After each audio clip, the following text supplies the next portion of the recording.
आगे बढ़ते हैं। दिल्ली पुलिस ने लंबे समय से फरार चल रहे स्वयंभू बाबा चैतन्यानंद सरस्वती को आगरा से गिरफ्तार कर लिया। उस पर 17 छात्राओं के यौन शोषण, अश्लील संदेश भेजने और बाथरूम में गुप्त कैमरे लगाने के गंभीर आरोप हैं। वसंत कुंज स्थित श्री शारदा भारतीय प्रबंधन अनुसंधान संस्थान की 32 छात्राओं ने उसके खिलाफ शिकायत दर्ज कराई थी, जिनमें 17 ने यौन उत्पीड़न की पुष्टि भी की थी। दिल्ली के पटियाला हाउस अदालत ने उसकी अग्रिम जमानत याचिका पहले ही खारिज कर दी थी। अतिरिक्त सत्र न्यायाधीश डॉक्टर हरदीप कौर ने कहा कि मामले की गंभीरता और गवाहों को प्रभावित करने की आशंका को देखते हुए हिरासत में पूछताछ आवश्यक है। सुप्रीम कोर्ट के उदाहरण देते हुए अदालत ने कहा कि प्रारंभिक जांच में जमानत से सबूतों की बरामदगी प्रभावित हो सकती है। अभियोजन पक्ष के मुताबिक चैतन्यानंद ने अपने साथियों के साथ लगभग 40 करोड़ रुपए की हेराफेरी की। उसने AICTE की मंजूरी वाले जाली दस्तावेज तैयार कर समानांतर ट्रस्ट बनाया और पीठम व SIIMR की आय को वहां स्थानांतरित किया। FIR दर्ज होने के बाद भी 50-55 लाख रुपए बैंक से निकाले गए। पुलिस ने खुलासा किया कि सरस्वती के पास 2 पासपोर्ट थे। उसने पैन कार्ड की जानकारी बदली और लग्जरी कार के लिए फर्जी पंजीकरण भी करवाया। छात्राओं ने आरोप लगाया कि बाबा विदेश घुमाने का लालच देकर उन्हें फुसलाता था और निजी क्षणों का लाइव टेलीकास्ट करता था। पुलिस की कई टीमें लगातार छापेमारी कर रही थी और आखिरकार आगरा से उसे गिरफ्तार करने में सफलता हासिल हुई है। तो खबर पर ज्यादा जानकारी के साथ हमारे सहयोगी हिमांशु हमारे साथ लगातार बने हुए हैं। हिमांशु, चैतन्यानंद सरस्वती अब पुलिस की गिरफ्त में है, क्या कुछ जानकारी मिल पा रही है? बिल्कुल, आपको बता दें कि जिस तरीके से राजधानी दिल्ली में ये एक बहुत ही ज्यादा चौंकाने वाला मामला सामने आया था, जहां पर ये जो कि स्वामी चैतन्यानंद जो अरेस्ट हुआ है बाबा, आपको बता दें कि आगरा से अरेस्ट किया गया है चैतन्यानंद। जो आपको बता दें कि जिस तरीके से उस पर कई गंभीर आरोप लगे कि किस तरीके से यौन शोषण का आरोप लगा, और इसमें आपको बताएं कि 17 से ज्यादा छात्राओं ने छेड़खानी का आरोप लगाया, और साथ ही न केवल छेड़खानी बल्कि इस पर पहले से ही धोखाधड़ी का भी मुकदमा दर्ज है। और आपको बताएं कि पुलिस जो है, दिल्ली पुलिस लगातार इसको लेकर कई टीम जो है गठित की थी, अलग अलग जगहों पर जांच हो रही थी। और जो ये आरोपी है, आपको बता दें कि इसको देर रात आगरा से गिरफ्तार किया गया है। ताजगंज इलाके के होटल से गिरफ्तार किया गया, और बता दें कि ये एक होटल में रुका हुआ था। दिल्ली पुलिस ने होटल के कमरा नंबर 101 में बाबा को गिरफ्तार कर लिया, और इसके बाद 15 मिनट तक आरोपी से पूछताछ की गई, और उसके बाद पुलिस जो है अब ये जो बाबा है उसको दिल्ली लेकर आ गई है। ये भी जानकारी आपको बता दें कि जो श्रृंगेरी मठ जो है जिससे ये जुड़ा हुआ था, वो मैनेजर के पद पर था, और ये वसंत कुंज स्थित आश्रम था जहां पर ये पूरा इसका ये आश्रम चलता था। 17 से ज्यादा छात्राओं से छेड़खानी का आरोप लगा।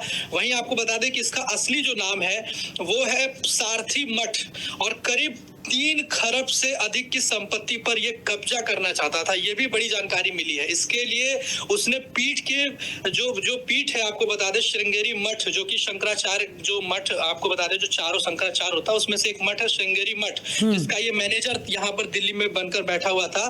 पीठ ने ही आरोप लगाया कि किस तरीके से इसने विश्वास को तोड़ा, इस संपत्ति पर कब्जा करना चाहता था। वहीं आपको बता दें कि इसको लेकर वसंत कुंज नॉर्थ थाने में धोखाधड़ी, जालसाजी और फर्जी कागजात बनवाने के भी मुकदमा दर्ज है, और आरोप लगाया गया है कि किस तरीके से ये कुछ इमारतों और कई कंपनियों को किराए पर दे रखा था।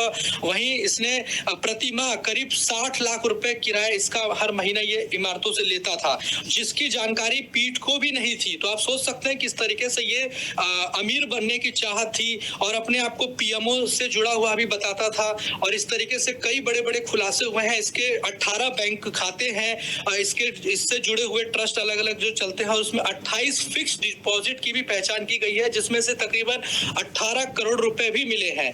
वहीं पुलिस ने कार्रवाई करते हुए सभी बैंक खातों को सीज कर दिया है। इनमें ज्यादातर जो रकम है वो Sharda Institute of Indian Management Research Foundation Trust के जरिए जमा किया जाता था। यानी कि आप सोच सकते हैं किस तरीके से ये फर्जी कागजात भी बनवाता था। PhD के लिए गारंटी राशि के लिए FD तैयार करने के लिए 1 करोड़ रुपए की इसने मांग की थी। उस पर कई सरकारी कागजात बनवाने के भी आरोप है। और देखिए जिस तरीके से ये महिलाओं को, जो छात्राएं हैं जो वहां पर रह रही थी, उनको ये छेड़खानी करता था। किस तरीके से 2016 में पहली बार एक FIR जो है छात्रा ने दर्ज कराई थी, और उसने बताया था कि कैसे उसने संस्थान में 8 महीने बिताए, वो मेरी जिंदगी का सबसे खराब दौर था। उसके बाद उसने वहां पढ़ाई छोड़ दी थी, क्योंकि ये कहीं ना कहीं अश्लील मैसेजेस करता था। जिस पुलिस को जब चैट्स मिले उसमें ये सारे खुलासे हुए। तो आप अंदाजा लगा सकते हैं कि किस तरीके से बहला फुसला कर लड़की विद्यार्थियों को, छात्राओं को अब सोचता था कि उनके साथ किस तरीके से शोषण किया जाए। ये सारा खुलासा जो है चैट में हुआ है। पुलिस ने बहुत सारी छात्राओं से, तकरीबन 26-27 से ज्यादा छात्राओं से जो है बयान उनके जो है दर्ज किए गए हैं, जिसके बिहाफ पर ये जो है कार्रवाई की गई है। और ये भी छात्राओं ने बताया कि किस तरीके से ये जो बाबा था गलत तरीके से टच करने की कोशिश करता था, गंदे गंदे मैसेजेस करता था।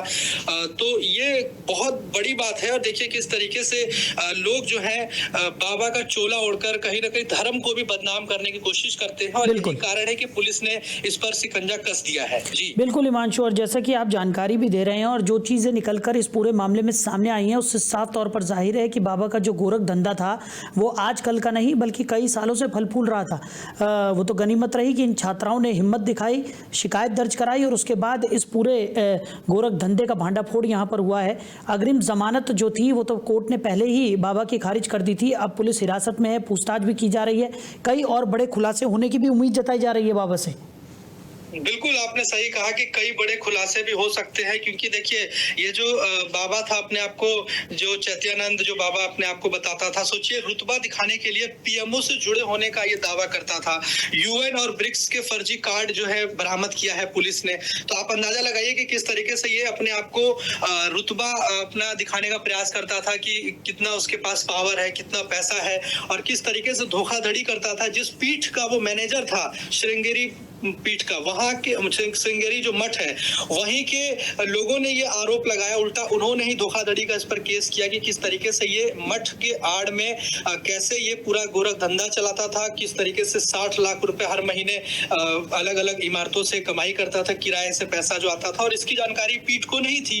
तो आप अंदाजा लगाइए कि जिस संस्था से जुड़ा था, जिस पीठ से जुड़ा था, वहीं पर ये उन्हीं को धोखा देने का काम कर रहा था। केवल अपना खुद का नेटवर्क, अपना खुद का पावर बनाने की कोशिश कर रहा था। और दूसरी तरफ जो हरकतें उसने की महिलाओं के साथ, छात्राओं के साथ जिस तरह की हरकतें की, आने वाले समय में इसमें और भी कई बड़े बड़े खुलासे हो सकते हैं, और कितने लोग इसमें शामिल हैं, क्योंकि जाहिर सी बात है ऐसा नहीं हो सकता कि केवल ये अकेले ही सारा चीजों को ऑपरेट कर रहा हो। इसमें कई और लोगों का भी नाम जुड़ा हो सकता है, तो वो आगे की जांच में पता चलेगा। जी चलिए हिमांशु, हमारे साथ जुड़ने के लिए, इन तमाम जानकारियों के लिए आपका बहुत शुक्रिया।